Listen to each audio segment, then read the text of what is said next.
A script like The Watchmen is pretty much a dream for a costume designer because we had to cover lots of different decades from the 20th century. The film starts in 1938 and goes forward to 1985. So for each decade we had to try and get some iconic looks from each period that really sort of summed up the period so the audience would get a very clear idea as we jump cut back and forward throughout the decades exactly where we were in the 20th century. In gathering together the costume stock for the film, we really tried to take our starting point from the graphic novel. We wanted to be very respectful to the source material. So it affected a lot of our choice of colours. We really tried to keep within the greens, the purples, the murky sort of secondary colours that are in the graphic novel.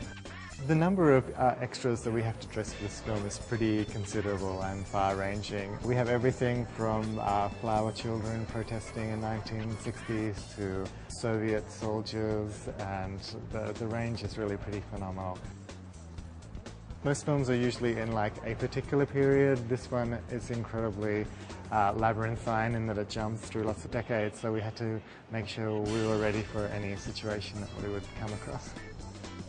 The prison uniforms in the film are drawn very specifically in a strange purpley grey colour, and we decided to replicate that with our hickory stripe here that came in an off-white, and we dyed them into the right tones. Along here is the beginning of our footwear section.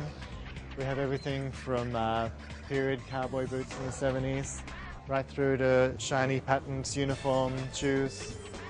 This is one of our uniform aisles.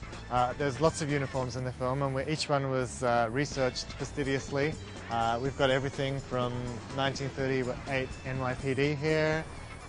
We've got V-Day here with lots of sailors.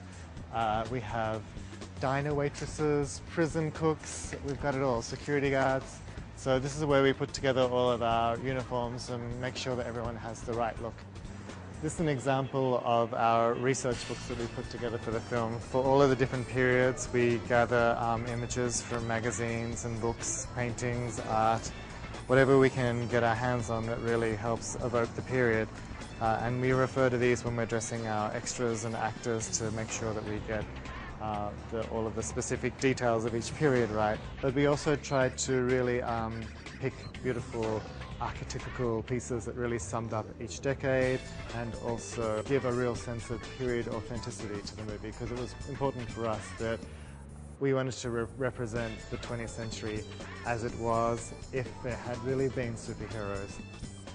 They had to have a sense of humanity and unusually sort of detailed texture to them. We didn't want them to feel like they were all airbrushed and from another universe. They were very much real too. So when you see the street clothes next to the superheroes, you can see that there's a link of humanity between them. That sort of applies to all of the costumes really for the film. We really wanted to have a real lived-in feel to it to convey the sense of the late 20th century being in this very paranoid, desperate sort of position on the brink of like nuclear disaster. So that's what we tried to convey in the costumes.